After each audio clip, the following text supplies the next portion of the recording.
고난에 대한 깊은 묵상이 있는 성경 본문이라고 말씀을 드렸습니다. 고린도 후서가 말하는 고난의 소중함은 고난 속에 하나님의 위로가 임한다는 것입니다. 사실 고난은 기분 나쁜 겁니다. 고난을 우리가 정신병자도 아니고 누가 고난을 즐겨하고 누가 고난을 좋아하겠습니까? 고난이 우리에게 다가오는 이유는 우리를 망하게 하고 무너뜨리고 죽이려고 다가오는 게 맞습니다. 그런데 고난의 끝, 고난의 최고 권세, 고난의 최고봉은 죽음인데 예수님께서 십자가에서 죽으시고 부활하심으로 우리에게 대한 모든 고난의 능력을 끝내버리셨습니다. 그것을 로마서 8장에 보면 이렇게 선언하는데 한번 우리 함께 찾아서 읽어봅시다. 로마서 8장 1절입니다. 사도행전 다음에 로마서 8장입니다. 248페이지, 249페이지에 있는데요.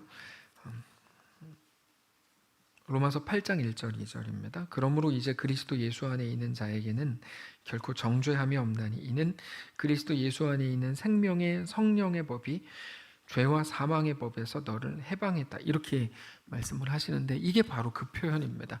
예수님의 십자가 죽으심과 부활로 인해서 우리에게 대한 모든 고난의 능력을 끝내버리셨다는 게 바로 이겁니다. 그래서 더 이상 고난은 우리에게 어떤 힘도 쓸 수가 없게 됐습니다. 고난이 우리를 죽이려고 다가오는 게 분명히 맞는데 그 고난이 우리에게 대한 어떤 힘도 쓸 수가 없도록 예수님의 십자가와 부활의 능력이 그렇게 이제 우리를 죄와 사망의 법에서 해방하셨다는 거죠. 근데 여전히 우리에게 현실적으로 고난이 있습니다. 여러 가지 힘든 일들이 있고 질병에 걸리고 죽음을 우리가 맞이해야 되기도 합니다. 근데 고난의 때에 하나님의 위로가 임한다. 이게 바울의 고백입니다. 그러니까 고난은 우리를 죽일 수 없는데 우리를 죽일 수도 없는 고난의 때에 하나님의 위로가 임한다. 이게 고린도후서의 핵심 내용입니다. 근데 그때 임하는 하나님의 위로라는 것은 감정적인 어떤 편안함이 아닙니다. 이거는 심리학적인 어떤 용어가 아니라고 전에도 말씀을 드렸는데요. 영원한 소망이 오직 하나님께 있다고 하는 영원한 위로입니다. 근데 그 위로는 오직 고난 속에 임한다는 거죠. 고난 속에. 그러니까 성도의 모든 고난은 성도를 반드시 영원한 하나님의 위로로 이끌어줍니다. 그 이유는 성도는 하나님과의 언약 관계 속에 있기 때문입니다. 우리는 언약이라 그럴 때 자꾸 우리 입장에서 무언가를 먼저 생각하는 경향이 있습니다. 내가 하나님께 어떻게 해야 되는지에 관해 생각하거든요. 그래서 언약이라 그러면 제일 먼저 떠오르는 게 구약 율법입니다. 율법은 뭐를 해야 되는지, 뭐를 하지 말아야 되는지 명령하시는 하나님의 요구에 관한 내용이 맞습니다. 그런데 우리에게 대한 하나님의 명령, 이거를 해라, 저거를 하지 말아라. 예를 들어서 우상 숭배를 하지 말아라, 살인하지 말라, 혹은 내 부모를 공경하라, 이런 식으로 하라, 하지 말라고 하시는 하나님의 명령은 우리에게 어떤 지침을 주시는 게 아니고 그것보다 훨씬 깊은 차원의 말씀을 주시는 겁니다. 우리는 우리 앞에 있는 어떤 것 또는 우리가 바라는 무언가가 없으면 우리는 망신당하고 죽고 못 살고 비참해지고 힘들어질 거라고 생각을 하는데, 그래서 어떤 사람들은 법정에서 거짓 증언을 하는 거고 자기가 원하는 게 있어서 거짓 증언을 하는 거고요, 법정에서. 그래서 어떤 사람은 살인을 하는 거고 자기가 그 이후에 얻을 게 있어서 우상 숭배를 하는 거고, 그래서 또 간음을 하는 거고, 이렇게 하는 거잖아요. 하는 거거든요. 근데 하나님은 율법을 우리에게 주시면서 하나님은 그것보다 크시기 때문에 우리가 바라는 그거 없이도 너희가 살 수 있다는 것을 가르쳐 주시려고 하는 겁니다. 그게 율법입니다. 그게 내가 너희의 하나님이다, 너희는 내 백성이다라고 하는 언약의 핵심입니다. 자, 그래서 율법을 잘 생각해 보시면 그러므로 너는 우상 숭배하지 않아도 살 수 있다, 이렇게 말씀하시는 거예요. 사람들이 왜 우상 숭배를 합니까? 그래야 산다고 생각하거든요. 그래서 고사도 지내고, 그래서 북어머리? 북어 두뇌? 하여튼 북어도 거기다가 눈에다 걸어놓고 별짓 다 하잖아요. 기독교인이라서 액자 같은 거, 예수님 십자가 액자 딱 놓고 그 뒤에 부적 숨겨놓고, 이런 짓들을 하는 이유가 뭐냐면 그래야 산다고 생각하는 거예요, 그 사람들이. 그 사람들이 뭐 미쳤다고 하나님을 대적하려고 그렇게 하겠습니까? 자기들이 그래야 산다고 믿으니까 그렇게 하는 거거든요. 근데 하나님께서 그렇게 안 해도 너 산다?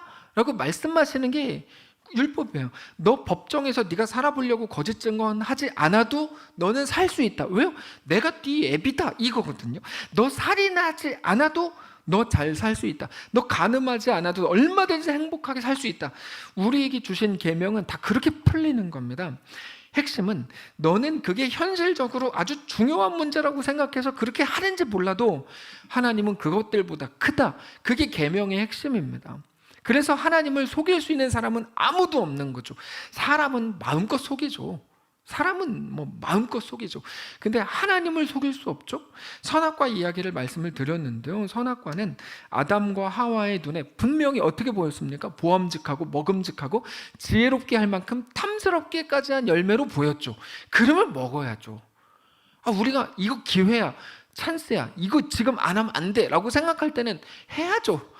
당연히 지금밖에 기회가 없는데 당연히 해야죠. 그게 선악과거든요. 먹음직하고 보암직하고 지혜롭게 할 만큼 탐스럽게까지 해요. 그래서 먹어야 되는데 하나님이 그걸 또 동산 중앙에 딱 세워놓으셨잖아요. 근데 하나님 뭐라 그러십니까? 먹지 말라 그러시죠. 자, 먹고 싶은데 하고 싶은데 못하게 하면 불편하고 싫습니다. 근데 하나님의 명령은 뭡니까? 네가 나를 얼마나 잘 믿나 내가 한번 보자. 내 말을 잘 지키면 내가 더 큰 거 줄게. 이런 거래가 아닙니다. 하나님의 명령은. 그럼 뭐죠? 우리가 기독교 신앙을 생각할 때 이 부분을 잘 이해해야 되는데, 언약 안에서의 하나님의 명령은 이겁니다. 너희 눈에 보암직하고 먹음직하고 니네 생각에 야 이거는 진짜 이렇게 해야 합리적이지, 지혜롭게 할 만큼 탐스럽기까지 한 그것보다 하나님이 더 크시다는 것을 알고 믿어야 된다, 이겁니다. 이거예요. 그래서 그게 아니라 니네가 그거를 선악과라 그러면 그거를 먹어야 된다고 생각하지만 그게 아니라 하나님의 말씀을 선택할 수 있어야 된다는 거죠. 그 믿음 안에서만 그거를 먹지 않을 수 있는 겁니다. 그러니까 언약은 뭐죠? 무언가 네가 하고 싶은 일을 하지 마, 또는 네가 하고 싶은 일이라도 해, 그게 내 명령이야, 그거 지키면 복 주고 안 지키면 벌 줄 거야, 이게 언약이 아니고, 이건 언약이 아니고, 언약은 뭡니까? 네가 가장 크다고 생각하고 네가 가장 현실적이라고 머리 써서 생각하는 그것보다 하나님이 더 크고 더 아름답고 더 찬란하다, 이게 언약의 핵심입니다. 이게 언약이에요. 그러니까 왜 내가 하기 싫은 걸 하고 싶은 걸 하지 말라 그래? 왜 내가 하기 싫은 걸 하라 그래? 이렇게 따지는 사람들이 있죠. 신앙이 어릴 때는 이런 게 계속 불평이 됩니다. 왜 자꾸 내가 하고 싶은 거 하지 말라 그래? 근데 우리가 하나님의 언약 속에 있을 때 모든 것들이 자연스럽게 해결이 됩니다. 자연스럽게 해결된다는 말은 해석되고 순종이 된다는 말입니다. 그러니까 하나님의 뜻이 이거구나. 오늘 본문이 그거를 말해줘요. 3절을 보시면 내가 이 말을 하는 것은 너희를 정죄하려고 하는 게 아니라 내가 이전에 말하였거니와 너희가 우리 마음에 있어서 함께 죽고 함께 살고자 함이라. 너희가 우리 마음에 있어 함께 죽고 함께 살고자 함이라. 이 말은 야 차라리 다 같이 죽자 이런 말이 아니고 함께 살기 위해서 함께 죽는 거죠. 예수님의 십자가가 그거죠. 우리를 살리기 위해서 십자가에서 죽으신 거죠. 우리가 우리에게 요구된 길로 가는 것이 죽을 것 같은 두려움이라도 그게 사는 길인 것을 말씀하시는 겁니다. 그러면서 4절, 나는 너희를 향하여 담대한 것도 많고 너희를 위하여 자랑하는 것도 많으니 내가 우리의 모든 환난 가운데서도 위로가 가득하고 기쁨이 넘치는도다. 너희를 위한 담대함과 너희를 위한 자랑이라고 써 있는데, 담대함과 자랑은 늘 우리가 갖고 싶은 겁니다. 근데 바울은 이 모든 것들이 어디서 생겨난다고 우리에게 말해주냐면요, 환난과 고난 속에서 담대함과 자랑이 생긴다고 말해요. 그래서 기꺼이 그 길로 가기로 하는 거죠. 다시 예전으로 돌아간다고 해도 또다시 환난과 고난이 기다리는 그 길로 또 갈 겁니다. 여러분, 바울이 3차 전도 여행을 마치면서 예루살렘으로 가기로 결정할 때 얼마나 많은 사람들이 바울을 말렸습니까? 가지 마라, 가지 마라. 바울에게 또 성령께서 기도하는 중에 말씀하셨잖아요. 야, 각 성에서 환난과 핍박이 너를 기다린다 말씀을 하셨잖아요. 근데도 가잖아요, 바울이. 이 모든 과정에서 고린도후서가 나오거든요. 그러면서 뭐라 그래요? 고린도후서 시작하면서 뭐라고 고백합니까? 나는 고난이 복인 것을 안다. 왜냐하면 그 고난 속에 하나님의 위로가 임하기 때문이다. 이렇게 고백하잖아요. 모든 고난과 환난 가운데 하나님의 위로가 가득하고 기쁨이 넘칠 것을 알기 때문입니다. 그래서 바울은 기꺼이 고난을 피하지 않기로 한 거죠. 바울이 마게도냐로 갔을 때 거기에는 바울에게 절대로 만만치 않은 곳이었습니다. 몸이 편하지 않았고 사방으로 환난을 당했다고 말합니다. 밖으로는 다툼이 있었고 안으로는 두려움이 있었답니다. 5절에서 그걸 이렇게 얘기해요. 우리가 마게도냐에 이르렀을 때에도 우리가 육체가 편하지 않았고 사방으로 환난을 당하여 밖으로는 다툼이요 안으로는 두려움이었노라. 이건 우리가 생각하는 최악입니다. 많은 사람들이 성도로 살아가려고 할 때 이거를 피하려고 하는 거죠. 불편함, 환난, 고난, 다툼, 두려움, 이거를 피하는 게 마치 뭐 복음의 능력인 것처럼 얘기합니다. 근데 그렇지 않습니다. 바울은 이거를 피하려고 하지 않았습니다. 분명한 이유가 있죠. 왜요?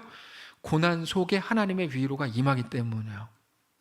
그러니까 많은 사람들이 신앙이라는 이름으로 고난을 피하겠다고 하는 건 사실은 굉장히 어리석은 일이다라고 지난주에도 말씀을 드렸죠. 이 부분에 대해서 앞에서도 나누었지만 고난은 우리를 죽일 수 없습니다. 고린도후서의 핵심 내용이에요. 고난은 우리를 죽일 수 없습니다. 망하게 할 수 없고 무너뜨릴 수 없고 힘을 잃었습니다. 고난의 힘을. 그러니까 고난은 우리에게 가장 심각한 타격이 아닙니다. 더 이상 고난은 가장 심각한 타격이 아니에요. 고난은 이제 그렇게 큰 게 아니에요. 우리 영혼에 대해서 고난은 눈곱만큼도 위협을 주지 못합니다. 눈곱만큼도, 뭐 눈곱이 얼마나 크신지 모르겠지만 눈곱만큼도 고난은 우리 영혼에 대해서 위협을 못 줘요. 못 줘요. 힘을 다 잃어버렸어요. 근데 영원하지도 않고 어떻게 보면 잠시 동안의 작은 고난을 감수할 때, 이게 고린도후서 4장이잖아요. 그러나 잠깐 동안의 고난을 감수할 때 우리에게 임하는 것은 우리를 영원히 살리는 하나님의 위로라는 거죠. 그게 고린도후서에서 말하는 바울의 고백이에요. 그래서 이미 창세기에서는 사탄은 예수님의 발뒤꿈치를 상하게 할 뿐이지만 예수님께서는 사탄의 머리를 박살내셨다. 이렇게 말해요. 창세기 3장 15절입니다. 내가 너로 여자와 원수가 되게 하고 내 후손도 여자와 후손과 원수가 되게 하리니 여자의 후손은 예수님이시고 너는 사탄이거든요. 여자의 후손은 내 머리를 상하게 할 것이요 박살낼 것이요. 그 말이에요. 머리를 박살낼 것이요 너는 그의 발 뒤꿈치를 상하게 할 것이니라.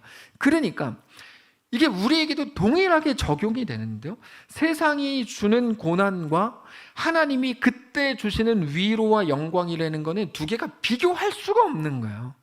두 개가 대등한 건데 고난을 감수하면 위로를 얻는다가 아니고 두 개가 비교가 안 되는 거예요. 우리를 죽이지도 못하는 잠깐의 고난을 통해서 우리를 영원히 살리는 하나님의 위로를 얻는다고 하는 것은 아무리 생각해도 너무나 엄청난 은혜이기 때문에 이거를 정말로 알고 진짜로 믿는 사람이라면 누구도 거부할 수 없다는 거죠. 여러분, 제가 지금 말씀드린 이 한 문장이 엄청 멋있는 건데 제대로 정신 차려서 들으신 분이 몇 분 없기 때문에 다시 말씀드릴게요. 우리를 죽이지도 못하는 잠깐의 고난을 통해서, 무슨 말인지 아시죠? 여기까지.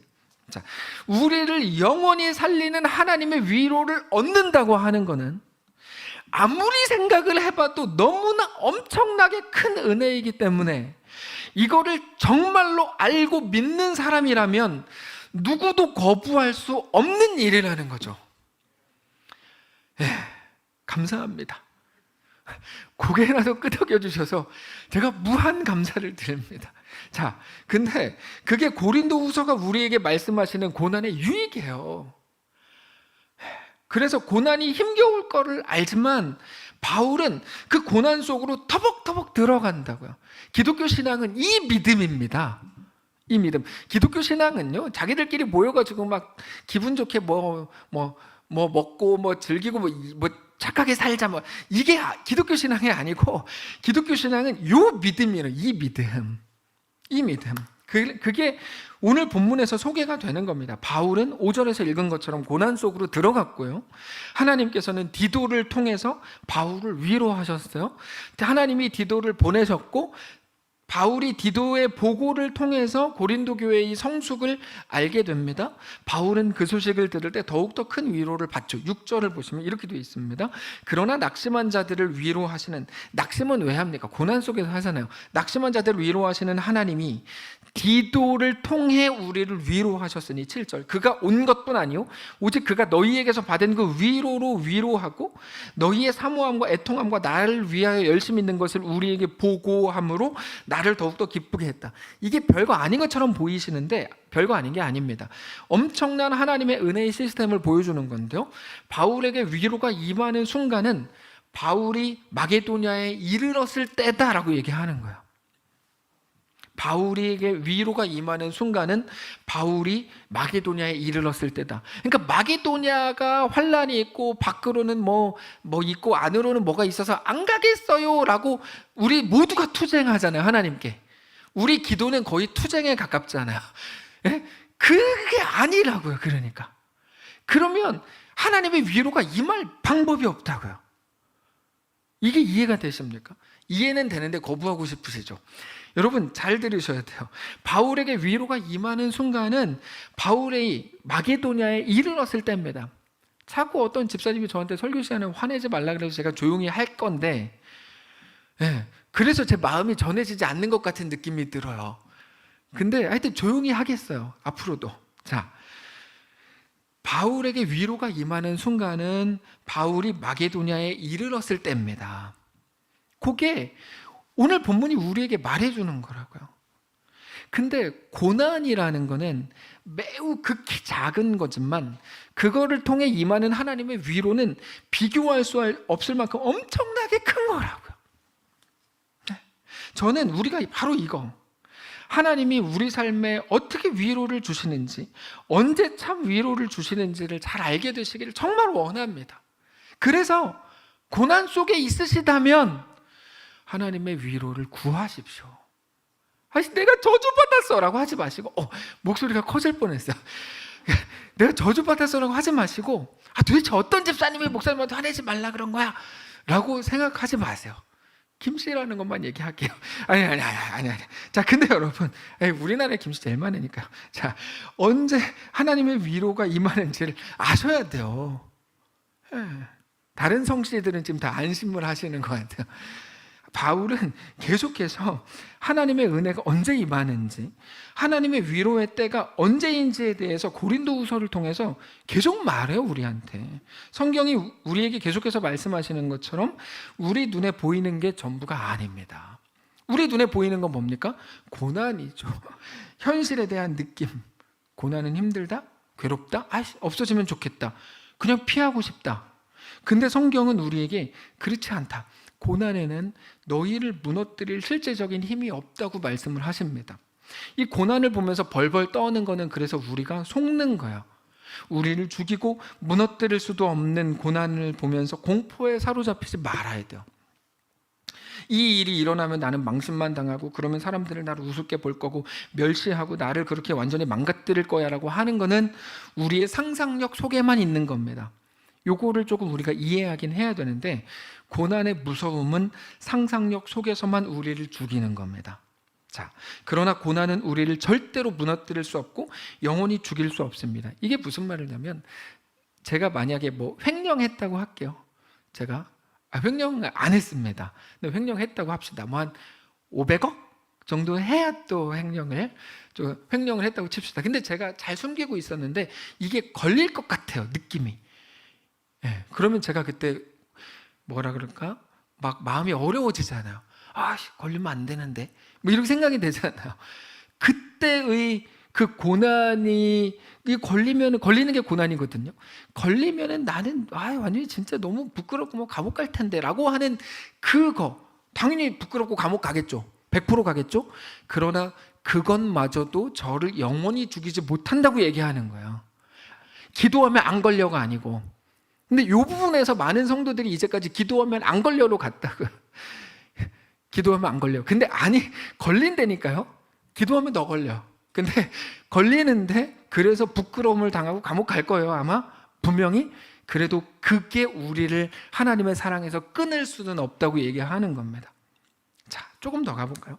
그래서 하나님께서는 고난은 너희를 무너뜨릴 수 없다. 내가 너희를 어떤 고난 속에서도 결국 살린다고 말씀을 하시는 겁니다. 우리의 모든 고난 속에서 그 믿음을 가지라는 거죠. 그 믿음을. 근데 그 믿음을 가지는 것과 고난에 푹 빠져 있는 거에 따라서 우리 다음 스텝이 달라집니다. 겨우 한 발자국 달라진 것뿐인데 그 결과는 천지차이입니다. 이거를 구약의 사울과 다윗에게서 우리가 확인을 할 수 있는데요. 하나님께서 사울이 아말렉을 진멸할 때 한 명도 살려두지 말라, 다 제거하라고 말씀을 하셔서 다 죽여라. 근데 사울은 자기 눈에 하찮게 보이는 것들만 죽이고 좋아 보이는 건 다 살려둡니다. 사울이 잘못한 거죠. 근데 여기까지는 이해할 수도 있어요. 왜냐하면 우리도 똑같으니까. 우리도 다 연약하거든요. 우리도 하나님 앞에 자주 범죄하죠. 충분히 그럴 수 있습니다. 솔직히 하나님이 다 죽이라 그랬는데 인간적인 차원에서 다 안 죽이고 조금 살려준 게 뭐 그렇게 큰 문제야 라고 사울은 생각했던 게 분명해요. 근데 문제는 이겁니다. 사무엘이 사울에게 옵니다. 그때 여기저기서 막 짐승 소리가 들리고 그러니까 이게 무슨 소리죠? 하나님이 다 죽이라 그랬는데 안 죽였어요? 이렇게 물어봐요. 그랬더니 사울이 이렇게 얘기합니다. 이해를 좀 해주십시오. 내가 백성들의 여론을 듣고 이렇게 한 겁니다. 내가 불순종한 게 아니고 여론을 듣고 한 겁니다. 그랬더니 사무엘이 그래도 그렇지 어떻게 그럴 수 있냐고 따져요. 그랬더니 사울이 진짜 빡빡하게 구네. 다 알았으니까 백성들과 장로들 앞에서만이라도 나를 좀 존중해 주십시오. 이렇게 말해요. 사무엘상 15장 19절에 이렇게 되어 있습니다. 어찌하여 왕이 여호와의 목소리를 청종하지 않고 탈취하게만 급급하여 여호와께서 악하게 행하시는 일을 행했습니까? 사울이 사무엘에게 이르되 나는 실로 여호와의 목소리를 청종하여 여호와께서 보내신 길로 가서 아말렉 왕 아각을 끌어왔고 아말렉 사람을 진멸하였으나 내가 안 한 게 뭐예요? 시키는 대로 다 했잖아요. 이렇게 말해요. 21절 다만 백성이 그 마땅히 멸할 것 중에서 가장 좋은 것으로 길갈에서 당신의 하나님, 자기 하나님이라고도 안 해요. 당신의 하나님 여호와께 제사하라고 해서 양과 소를 끌어온 겁니다. 처음에는 사울이 변명하기에 급급하죠. 그냥 순간만 넘기면 된다고 생각합니다. 근데 그 후에 사무엘이 사울에게 재차 뭐라고 하니까 사울의 대답이 조금 달라집니다. 24절에 이렇게 말해요. 사울이 사무엘에게 이르되 내가 범죄하였나이다. 내가 여호와의 명령과 당신의 말씀을 어긴 것은 내가 백성을 두려워하여 그들의 말을 청종하였습니다. 이게 사울의 본심입니다. 하나님의 말씀이 아니라 백성들의 말을 두려워하여 그들의 말을 청종한 거죠. 그러다가 사울이 어떤 사람이었는가가 본인의 고백을 통해 밝혀지죠. 30절에 이렇게 말해요. 사울이 이르되 내가 범죄하였을지라도 이제 청하옵나니 내 백성의 장로들 앞과 이스라엘 앞에서 나를 높이사 나와 함께 돌아가서 내가 당신의 하나님 여호와께 경배하게 하소서. 그러니까 이런 말입니다. 오케이. 사울이 계속 사무엘이 뭐라 그러니까 알겠다. 근데 당신이 백성들 앞에서만큼은 내 체면을 깎지 마라. 쇼라도 해라. 이렇게 말하는 거거든요. 사울은 눈앞에 보이는 게 전부였던 거고 그 믿음으로 사울의 오늘을 산 겁니다. 네. 반대로 하나님이 다윗도 보여주세요. 사울이 다윗보다 더 큰 잘못한 게 아니죠. 다윗이 더 큰 잘못했죠. 솔직히 도덕적으로는 다윗이 더 큰 잘못을 저질렀습니다. 밧세바 범하고 밧세바의 남편 우리아까지 죽이니까요. 사울은 단지 아말렉을 다 죽이지 않고 좋아 보이는 건 살려둔 정도가 사울이 행한 잘못이었다면 첫 번째 잘못이죠. 다윗은 비교가 안 됩니다. 다윗은 자기가 행한 일을 아무도 모를 거라고 생각했습니다. 근데 하나님께서 나단에게 그것을 말씀을 하셨고 나단 선지자가 다윗에게 가서 다윗의 죄를 지적합니다. 다윗이 사울처럼 눈에 보이는 것만 믿는 사람이었다면 단순하죠. 나단을 몰래 죽이면 됩니다. 그럼 세상에서 자기 범죄를 아는 사람이 아무도 없게 돼요. 이게 드러나면 나는 부끄러움을 당하고 왕에서 쫓겨날지도 몰라. 다윗도 얼마든지 그 생각을 했습니다. 했을 거예요. 우리도 똑같이 하니까. 근데 다윗은 그 일의 밝혀짐, 그래서 당하는 어떤 부끄러움과 왕에서 쫓겨날지도 모르는 모든 상황을 그게 전부가 아닌 거를 알았습니다. 다윗이 정말 존경스러운 게 이 부분이에요. 다윗이 큰 잘못하고 작은 잘못하고 이게 아니고 다윗은 눈에 보이는 게 전부가 아닌 거를 알았다는 게 여기 드러나요. 그래서 하나님 앞에 엎드리죠. 그때 하나님 앞에 엎드렸다는 말은 제발 용서해 주세요. 제발 그래서 아무한테도 안 걸리게 해주세요. 이렇게 기도했다는 게 아니고 이건 사울의 기도죠. 지난주에도 기도라는 행위가 중요한 게 아니라 뭐를 기도하냐가 중요하다고 말씀을 드렸는데요. 사울은 걸리지 않게 해주세요. 내 백성과 장로들 앞에서 나를 높여주세요. 이렇게 말하잖아요. 걸리지 않게 다른 사람 모르게 해주세요. 근데 다윗은 정말 자기가 두려워하던 일이 현실로 일어난다고 해도, 그래서 비난을 당하고 자기는 바닥을 쳐야 된다고 해도 그것보다 하나님이 더 크다는 걸 알았어요. 이게 다윗의 위대함이라고요. 무엇을 말씀드리는지 이해가 되십니까? 기도 많이 하면 내가 잘못한 게 안 걸리는 게 아니에요. 그래서 예전에 저도 어렸을 때부터 교회를 잘 다녔잖아요. 제가 교회를 잘 다녔거든요. 근데 잘 다니면서 항상 이해가 잘 안 되는 게, 솔직히 말하면 딱 뭐 여러 개 있었는데 그 중에 하나가 이거였어요. 어떤 목사님들이 부흥회 때 내가 공항에 가지고 가면 걸리는 건데 자기가 기도하고 지나와서 안 걸렸다는 거를 설교 시간에 자랑하는 걸 보면서 저게 왜 자랑이 되지? 저는 어렸을 때도 그 이해가 안 됐어요. 기도해서 공항에서 안 걸려서 갖고 들어오면 안 되는 걸 갖고 들어오면 그게 하나님의 은혜인가? 저는 어렸을 때부터 그게 잘 이해가 안 됐거든요. 지금도 이해가 안 돼요. 머리가 나빠가지고. 근데 우리가 믿음이라고 할 때 여러분 잘 기억하십시오. 내가 기도 많이 하면 내가 잘못한 게 안 걸리는 게 그게 자랑인 게 아니고, 다윗이 말하고 고백하는 바로 그거예요. 바로 그거.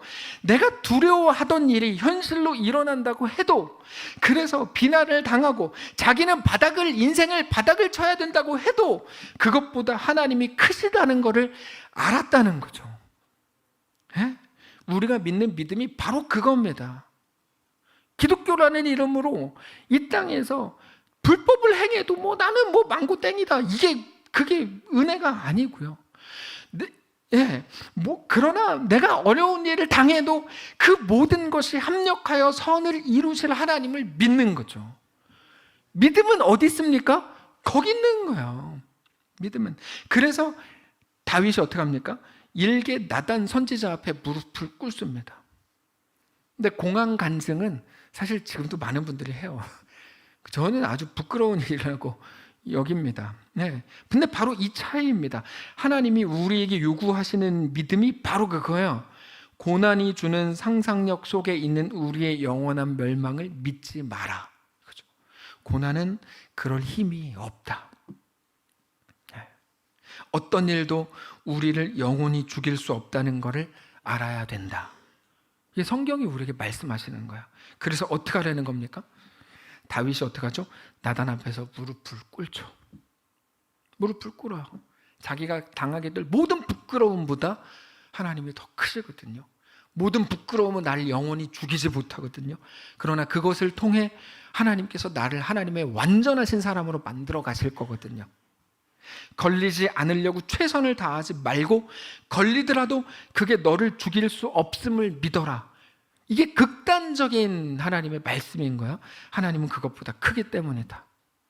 우리에게 요구된 어떤 일을 행하려고 할 때 우리는 그게 가지고 올 그 뒷일이 늘 두렵습니다. 뭐 하실까요? 그러면 여기에 대고 우리가 생각을 하는 이유가, 예를 들어서 너무 많지만 집사님 우리 뭐 좀 합시다. 우리가 못하는 이유가 뭐예요? 그게 가지고 올 그 뒷일이 두렵기 때문이거든요. 예를 들면 오늘 오후 예배 때 누구라 그럴까요? 황수영 집사님 특송하세요. 그러면 황수영 집사님 마음속에 무슨 생각이 들어요? 내가 했다가 목소리 왜 저 모양이야? 이런 사람들이 나를 보고 비웃고 이렇게 무시하면 어떡해? 이런 생각이 드는 거죠. 모두가 그래요. 모두가. 그래서 우리는 타협하는 거야. 목사님, 제가 오늘 오후 예배 참석하는 걸로 어떻게 쌤 안 될까요? 이런 식으로 타협을 하는 거죠. 우리는 언제나 그래요. 걸리지 않는 게 최선입니다. 근데 성경은, 하나님은 너가 생각하는 최악의 상황에서조차 너를 구원하신다, 이렇게 말해요. 놀라운 은혜죠. 놀라운 은혜입니다. 그 믿음으로 어떤 상황에서도 담대하게 신자로서 그 길을 걸을 수 있다, 이거죠. 오늘 말씀을 마음에서 정리를 하십시오. 사울이나 다윗이 처음부터 잘못하지 않았다면 더 좋았을까요? 그런 건 없습니다. 그런 건 없어요. 사람의 실력으로요? 그런 건 없어요. 성경은 그 문제를 말하지 않아요. 우리의 첫 출발은 언제나 죄인이기 때문입니다. 죄인이 아닌 상태에서 네가 죄를 짓지 않았다면 좋았을 텐데, 이거는 성경의 출발점이 아니에요. 아담과 하와가 선악과를 따먹고 인류를 대표해서 죄인이 된, 그래서 그 씨로 태어나는 모든 후손들이 모두 죄인으로 태어난 게 우리의 출발점입니다. 나는 죄성이 있으니까 내가 언제든지 죄 지을 가능성이 있어. 이 문제가 아니에요. 성경이 말하는 건 원죄와 자범죄거든요. 자범죄는 내가 범하는 죄이지만 내가 죄를 범하지 않아도 우리는 원죄를 타고나서 죄인이거든요. 그러나 이제는 그 죄가 가져다 줄 결과물에 대해서 벌벌 떨지 말고 담대하고 씩씩하고 넉넉하게, 어떤 고난도 나를 영원히 하나님의 사랑에서 끊을 수 없다. 내가 아무리 부끄러움을 당하고 뭐 이렇게 창피하게 돼도 나를 하나님의 사랑에서 끊을 수 있는 건 아무것도 없다. 나는 오히려 그것으로 걸린 것 때문에 영원하신 하나님 앞에 선다. 하나님은 내 모든 못남과 실수와 연약함까지도 합력하여 선을 이루어내고 영원한 위로와 영원한 영광을 만들어낸다. 그 사실을 믿고 우리에게 요구된 그 길을 담대하게 걸으라는 거죠. 그거를 못 믿으면 평생 숨기는 게 자기 일밖에 안 돼요. 근데 그거를 믿으면 그 삶은 완전히 다르죠. 오늘의 결정이 나단 앞에 엎드린다니까요. 성도 여러분, 오늘 우리는 무엇 때문에 벌벌 떨고 있습니까? 무엇 때문에 아무것도 못하고 머뭇거리십니까? 그 일이, 우리가 염려하던 그 일이 정말로 일어나면 우리는 죽고 망하게 될 거고 하나님의 사랑에서 끊어진다고 정말 생각하십니까? 성경을 통해서 우리에게 말씀하시는 하나님의 음성을 듣고 계십니까? 그 일은 너를 못 죽인다. 그러니까 너가 그 일을 피하려고 벌벌 떠는 것은 정상이 아니다. 그건 믿음이 아니다. 그건 잘못하는 거다. 하나님의 뜻이라고 네가 믿는다면 너 직진해라. 너는 담대하라. 내가 너에게 명령한 것이 아니냐. 강하고 담대하라. 내가 세상 끝날까지 너와 항상 함께 있으리라. 이렇게 말씀을 하시는 거죠. 사랑하는 성도 여러분, 오늘 그 음성을 또다시 들으셔야 됩니다. 우리가 생각 없이 그냥 신념을 붙들고 우리 의지를 붙들고 신앙생활 할 때는 어려움이 없습니다. 신앙 누구나 다 해요. 좀 어렵죠. 군대 가서 자기 열심이라고 하는 건데, 자기 열심으로 군대 가서 나 술 안 먹고 담배 안 펴야지 막 맞고 막 끌려다니고 막 그래도 다 버텨요. 자기 열심으로도 다 버텨요. 사실상 열심이라는 이름으로 어느 정도의 어려움 정도는 다 이길 수 있습니다. 근데 우리 인생과 현실이라는 거는 그거를 넘어서잖아요. 그래서 생각이라는 걸 하기 시작하면 그때부터 스스로에게 매일 묻습니다. 너 진짜 믿어? 이렇게 묻는 거죠. 애들이 어렸을 때부터 모태신앙으로 잘 이렇게 교회 안에서 자라다가 얘네가 이제 중고생이 되고 대학생이 되잖아요. 그럼 그때부터 생각이라는 걸 하게 돼요. 전에는 아빠가 용돈 안 주니까 교회 갔는데 이제 용돈 안 줘도 내가 아르바이트 알바 천국이 있는데 뭐 이렇게 다 할 수 있거든요. 아빠의 용돈 없이 살 수 있어요. 그러면 교회 안 가죠. 그때부터 본인한테 묻는 거예요. 너 진짜 믿어? 진짜 믿지 않으면 남아있을 이유가 없어요. 교회 왜 남아있습니까? 안 믿는데. 너 진짜 예수님의 십자가로 너의 죄값을 대신 치르신 거 너 진짜 믿어? 친구들이 물어보죠. 친구들. 거기에 대고 나 진짜 믿어 라고 할 수 없으면 교회를 왜 다니냐고. 그러니까 우리가 막 교회 오게 하고 뭐 운동하고 뭐 별의별 거 다 해도요. 그 무슨 의미예요, 그게. 기독교 신앙은 교인 수를 늘리는 문제가 아닌 건데 믿음에 관한 거거든요.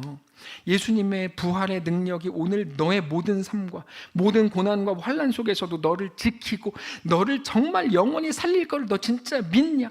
너 영원한 하나님 나라를 진짜 믿냐? 매일같이 질문을 하게 됩니다. 자기 자신에게 매일같이 해야 됩니다. 그리고 우리는 그 질문 앞에서 매일같이 담대하고 분명하게 대답해야 됩니다. 그렇다. 제가 어렸을 때부터 모태신앙으로 자랐거든요. 어느 순간 저도 열심히 있게 살았습니다. 중학교 때, 고등학교 때 열심히 있게 살았습니다. 기독교 안에서. 근데 어느 순간 저에게 질문했어요. 야, 너 진짜 믿냐? 이렇게. 이 과정이 우리에게 사실은 매일 일어나는 거죠. 너 진짜 믿냐? 그리고 그 질문 앞에서 매일같이 대답해요. 그렇다. 우리 주 예수님의 오심과 죽으심과 부활이 나의 것이라는 것을 믿고, 그러므로 오늘 내게로 오는 모든 고난은 힘을 잃었고 오직 하나님께서 합력하여 내 고난과 실수와 심지어 둘째 아들과 같은 못남까지도 합력하여 선을 이루어내실 것을 믿는다라고 고백해야 되는 거죠. 그렇다면, 그거를 정말로 믿는다면 성경은 이제 우리에게 그 믿음으로 좁은 길로 가라고 말씀하십니다. 여러분, 기독교 오해하지 마십시오. 이 땅을 편안하게 살게 하는 게 기독교가 아닙니다. 그거 기독교 아닙니다. 기도 많이 해가지고 이 땅을 더 아름답고 평화롭고 막 행복하게 사는 거요, 그거 기독교 아니에요. 기독교는 뭐냐면 예수의 죽음이 내 죽음인 것을 믿고 예수의 부활이 나를 살리는 부활인 것을 믿어서 예수와 함께 우리에게 허락된 이 길을 걸어가는 게 기독교입니다. 불편하실 겁니다. 답답하실 겁니다. 내가 왜 이렇게 해야 돼? 막 이렇게 막 하겠죠. 예. 내가 왜 11조를 막 해야 돼? 막 하겠죠. 예, 할 거예요. 한숨 쉴 거고 막 눈물 흘리면서 가게 될지도 몰라요. 그러나 그 불편과 답답함과 한숨이 우리의 결론은 아닙니다. 모든 것이 합력하여 선을 이루어내시는 우리 하나님의 완전하신 은혜가 우리의 모든 믿음의 결정 속에 가득 임하게 될 것을 믿으시기 바랍니다. 이 세상에 완전히 속해 있을 때요, 열심으로는 되는데요, 믿음은 온전히 불가능해집니다. 고린도후서 5장 7절에서 이렇게 말씀하시죠. 이는 우리가 믿음으로 행하고 보는 것으로 행하지 아니함이로라. 말씀을 정리하겠습니다. 사랑하는 성도 여러분, 하나님의 언약, 하나님의 방식, 하나님의 위로와 진정한 생명을 모르는 사람들처럼 막연히 눈에 보이는 게 전부인 것으로, 현실이라는 이름으로 그게 전부인 것처럼 여기지 않게 되시기를 축복하고, 눈앞에 고난이 주는 상상력 속에 있는 영원한 멸망과 죽음에 속지 않게 되시기를 바라고, 그러면서 똑똑한 것처럼 말하지 않게 되시기를 바라고, 어떤 상황, 어떤 형편 속에서도 이제는 우리의 모든 삶 속에서 하나님이 이루어 가시는 하나님 나라를 정말로 알고 믿게 되시기를 축복합니다. 기독교 신앙을 시작하시기를 권면합니다. 오늘 우리가 또다시 하나님의 놀라운 언약 속에 있음을 깨닫고 그렇게 믿음으로 담대하게 우리에게 허락된 그 길로 걸어 들어가는, 뭐 차 타고 가는 거 아니에요. 자신의 발로 걸어서 들어가는 거예요. 그렇게 놀라운 결정들, 세상이 감당하지 못할 선택들로 정말 넘쳐나시기를, 그 끝에 우리가 상상하지 못했던 하나님만 주실 수 있는 놀라운 은혜와 존귀함과 영광을 갖는 거룩한 성도들 되시기를 주님 이름으로 축복합니다. 찬양합시다. 내일 일은 안 몰라요. 하루하루 믿음으로 살아요. 고백합시다. 내일 일은 난 몰라요. 하루하루 살아요. 불행이 나 유행함도 내 뜻대로 못해요. 험하니 길 가고 가도 끝은 없고 고뇌요. 주님 예수 발레미사 내 손잡아주세요. 내일 일은 난 몰라요. 장래일도 몰라요. 아버지여 날 붙드사 평탄한 길 주옵소서. 길 진리의 길 주님 가신 그의 길 힘이 들고 어려워도 찬송하며 갑니다. 성령이 이어 그 음성을 항상 들려주소서. 내 마음은 정했어요. 우리 3절로 합시다. 만왕의 왕 예수께서 이 세상에 오셔서, 만왕의 왕 예수께서 이 세상에 오셔서 만 백성을 구속하사 참 구주가 되셨네. 순교자의 본을 받아 나의 믿음 지키고 순교자의 신앙 따라 이 복음을 불과 같은 성령이요 불과 같은 성령이여 내 맘에 항상 계셔 천국 가는 그날까지 주여 지켜 내일 일은 난 몰라요 내일 일은 난 몰라요 장래일도 몰라요 아버지여 주신 소명 이루소서 주신 소명 이루소서. 하나님 열심으로 살았나 봅니다.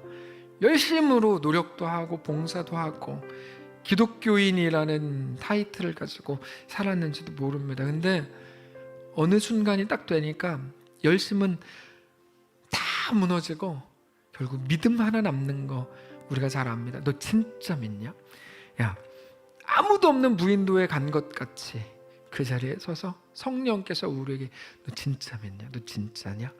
그때 우리가 잠잠함 가운데 네 주님 진짜입니다. 고난은 다 힘을 잃었고 영원한 하나님의 능력과 그 생명이 우리를 꽉 채움을 우리가 믿습니다. 나는 주님의 것입니다. 이 땅을 더 잘 먹고 잘 살려고 교회 다닌 거 아니고요. 나는 주님의 것입니다. 고백하는 우리 모두의 고백이기를 원합니다. 하나님 우리와 함께 하셔서 마지막 시대에 너의 열심을 보겠다가 아니고 마지막 날 너의 믿음을 보겠다 말씀하신 하나님 앞에 온전히 엎드려서 모든 연약함 속에서도 우리 믿음으로 주 앞에 그렇게 온전히 서는 사랑하는 모든 성도들 그리고 자녀들 모든 가정 사랑하는 교회 되도록 축복하시옵소서. 하루하루 시간이 가는 게 두렵습니다. 마지막 시대를 산다는 게 만만치 않습니다. 그래서 성령의 은혜 우리가 오늘도 구합니다. 우리와 함께 해주셔서 사랑하는 모든 성도들에게 하나님만 주시는 놀라운 따뜻함과 기쁨과 즐거움과 만족이 가득 넘쳐나게 하옵소서. 감사드리며 우리를 위해 죽으셨다 부활하신 살아계신 예수님의 이름으로 기도합니다. 아멘. 이제는 우리 구주 예수 그리스도의 은혜와 하나님 아버지의 다함없는 사랑과 성령의 교통인도 역사 위로 함께 하심의 은사가 이 시간 하나님의 약속을 기억하고 주의 언약을 붙들며 힘겨운 오늘을 그러나 넉넉히 살기를 소원하고 그렇게 마음으로 믿음으로 살기로 결정하는 사랑하는 모든 성도들 머리머리 위에 그들의 가정 위에 그들의 자녀 위에 직장과 사업장 위에 사랑하는 이 교회 위에 이번에 또 태어난 사랑하는 새로운 생명 위에 이제로부터 영원까지 함께 계실지어다. 아멘.